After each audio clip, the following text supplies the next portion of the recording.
Biyahe kasama si DJ Lala, aarangkada na. So ito, my love, ang biyahe ng buhay ni Kay. Hi DJ Lala, itago nyo na lang po ko sa pangalang Kay, 21 years old from Cebu City. DJ, I'm the eldest among our siblings. 7 kami. Masaya naman po ang pagsasama namin ng pamilya ko. My parents are both supported. We used to have a family not until namatay ang pang-anim naming kapatid, ang nag-iisang lalaki namin. Simula po noon, nagbago na po yung pagtrato sa akin ng parents ko. Lalo na si Papa. Kumbaga ako po yung sinisisi niya sa pagkawala ng kapatid ko. Pabaya daw kasi akong ate. Makasarili daw kasi mas pinili kong iligtas ang sarili ko kesa sa kapatid ko. DJ, I don't know what to do. Di ko po alam kung mapapatawad pa ako ni Papa. I tried to talk to him but ayaw niya po. DJ, sobrang miss ko na po yung Papa ko. Miss ko na yung dating siya. Mag-iisang taon na po simula nung nawala ang kapatid ko pero hanggang ngayon hindi pa din kami nagkakaayos ni Papa. Sobrang sakit lang po kasi hindi ko din naman ginusto ang nangyari sa kapatid ko. Pero di ko po talaga maintindihan kung bakit ayaw ni Papa makinig man lang sa akin. DJ, sana po matulungan niyo ako. Thank you and more power to your show.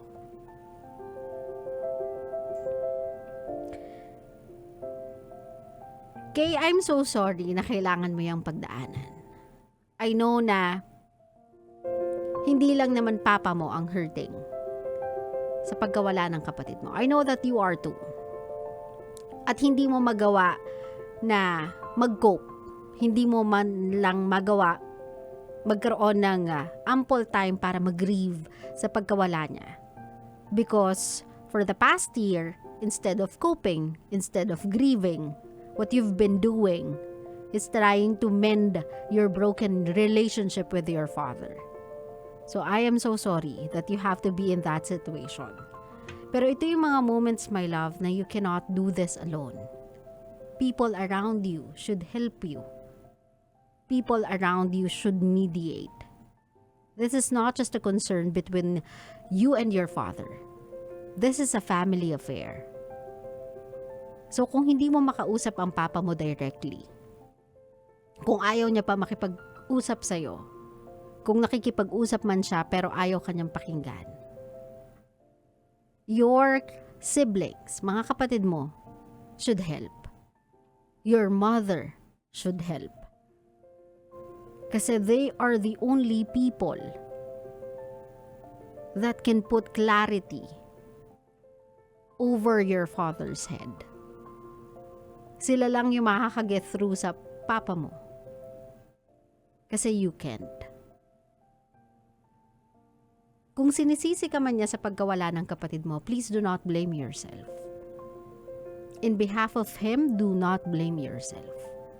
What happened to your sibling, what happened to your brother is something na hindi mo ginusto. Alam mo yan sa puso mo. Alam yan ng mga kapatid mo. Alam yan ng mama mo. And your father, despite ng sabihin na natin cloud over his head, despite ng darkness sa mga mata niya, he knows deep within, it was not your fault. Hindi mo yun kasalanan. He just needed someone to blame. He just needed someone to take the hit. Kasi nasasaktan siya. At hindi niya alam kung paano niya i-channel or ilalabas yung sakit na yon. That's why naghahanap siya ng someone to blame. And I'm so sorry that you have to be the person that has to take the impact ng paghahanap niya ng paraan para makakope. But my love, I don't want you to develop any anger towards your father. I want you to remember just how you remember him before. I want you to remember him as a loving father. I want you to remember your family na masaya kayo, na wala kayong problema, na alam mo yun, nagkakaintindihan kayo, masaya kayo sa piling ng isa't isa. Yun yung gusto kong tandaan mo. Yun yung gusto kong memory mo of your family. I don't want you to remember this storm as your representation ng pamilya mo. The reason why I'm asking you to do this, because I know na kung sila mag-a-ask nito sa'yo, kung sila yung hihiling nito sa'yo, it will be a lot for them to ask of you.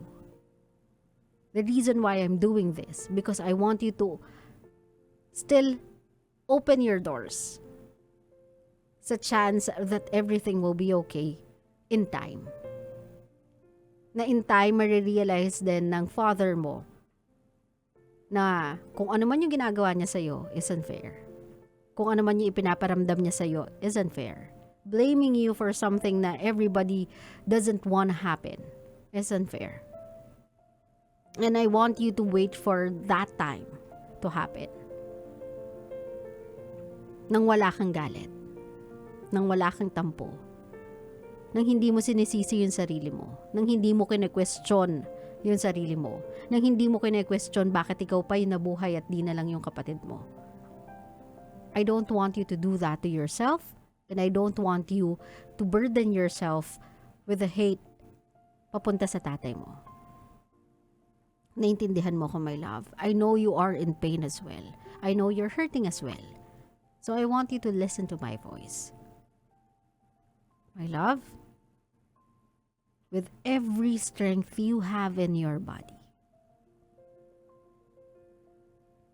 don't think about anything else.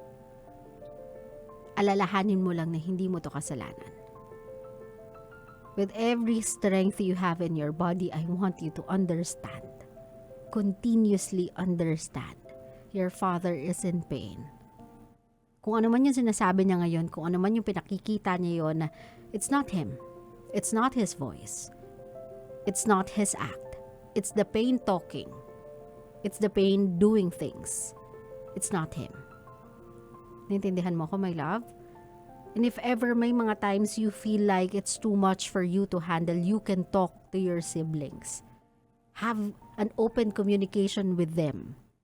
Huwag mong sarilinin yan. Yang sama ng loob, yung sakit, huwag mong sarilinin. Makipag-usap ka sa kanila constantly. Let them know that you understand and you are trying to understand. Na hinahabaan mo yung pasensya mo sa pinagdadaanan ng pamilya nyo. You talk to your mom as well. Constantly ask for her help. Na iparealize sa father mo na you did not want, na what happened is something hindi mo ginusto. Na hindi mo na foresee.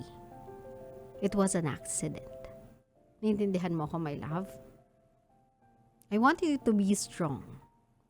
Nowadays, I know it's a lot to ask for from a young person like you, from someone like you na may pinagdaanan din, na nasaktan din, na may trauma din. I know it's a lot to ask of you. Pero at this point in your life, there's nothing really much you can do but be strong. Magpakatatag. Maging malakas.